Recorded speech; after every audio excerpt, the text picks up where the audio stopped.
"I am not afraid of you," she said. "I am August Chamberlain, principal of the 500 worlds, and damaged fiends like you. Do not frighten me. Show yourself, be a man, and confront me. I dare you." She stood there, defiant, her voice steady despite the tremor in her chest, but the room had changed. What other details had shifted while she had gone to the door? Her glass still sat where she had placed it, on the side table.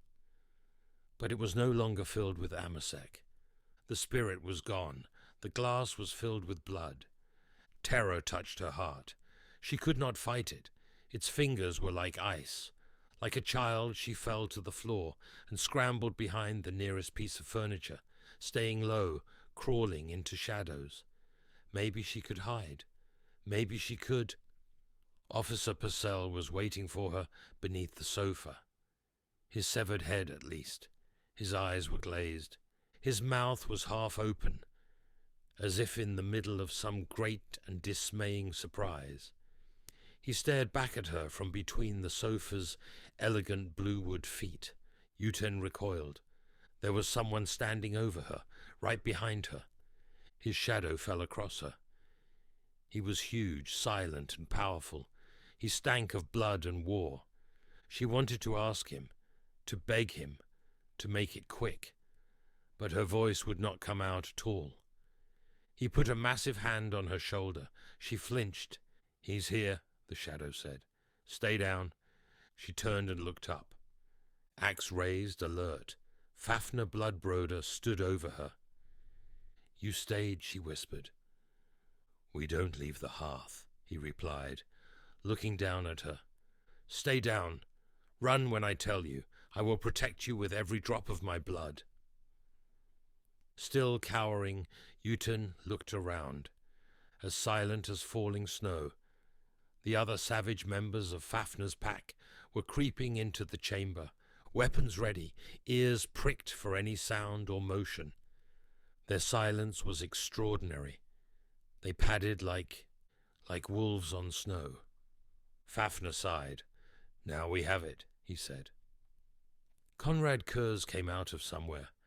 It was not exactly clear where.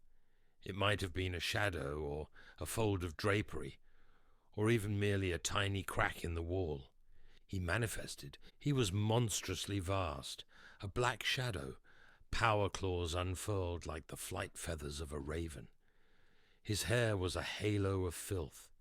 His mouth impossibly large, a yawning blackened maw that stretched the thin white flesh of his angular skull as though it would split it. His right cheek was slashed to the bone and clotted with dark blood. The wolves went for him without hesitation. Their blades were thirsty. Only Fafnir stayed his place, loyal Fafnir, covering her, defending her with his blade and body. "Run now," he told her. "I can't run," she said, barely able to get up. You'll damn well run if I tell you to run, female." A blur. Bosoren swung his axe, but it was stopped dead by curved talons. Shockeye Finn lunged with his long sword, but cut only smoke. Gudson Allfrier came at the beast, but was smashed aside, spitting blood and broken teeth. Mads Lawson tried to swing, but was blocked by the reeling Allfrier.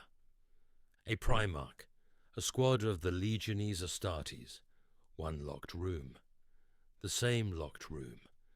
How would history repeat itself? How would it be revised? The wolves were the Emperor's executioners.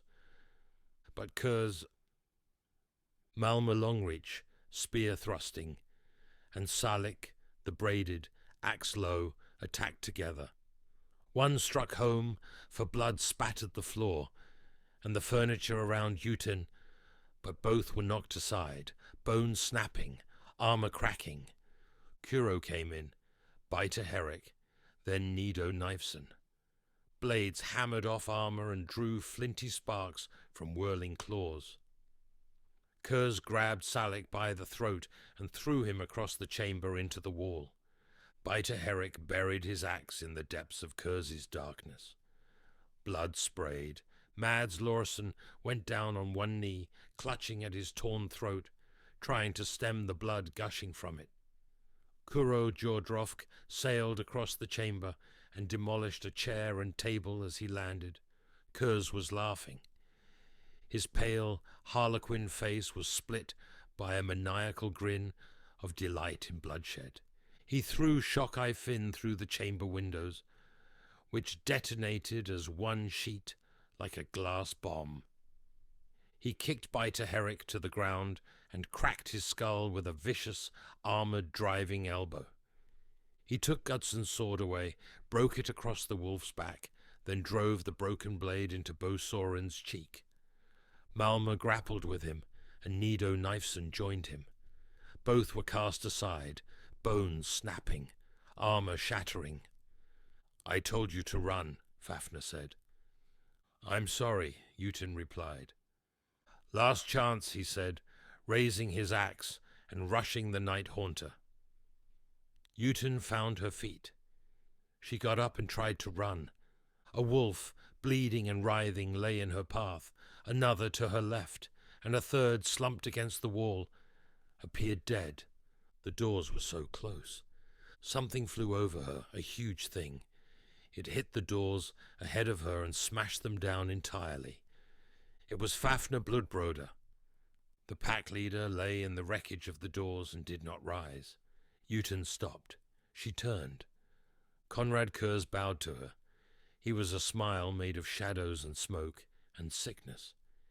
He was wickedness itself. "Tarasha," he sighed. "A smile should not be that wide. He will kill you for this," she said. "He's dead, Tarasha," Curze replied. All her strength left her. Grief felled her. She dropped to her knees. "No!" "I killed him," Curze cooed. "Roboute and the lion both. I have studied his story, of course. As the little emperor he pretends to be, he does so chronicle himself. I have heard of you. Tarasha Euten, Chamberlain Principal, and to all intents a mother to him. A mother." Curze sighed. "Thanks to the genius of my father, my kind does not enjoy the luxury of mothers. You are rare. You are a rare and obscene thing, you ragged witch. I wish Roboute had been alive to suffer the damage of your death." Euten rose to her full height and looked the monster in the eye. "Go to hell, you bastard," she said.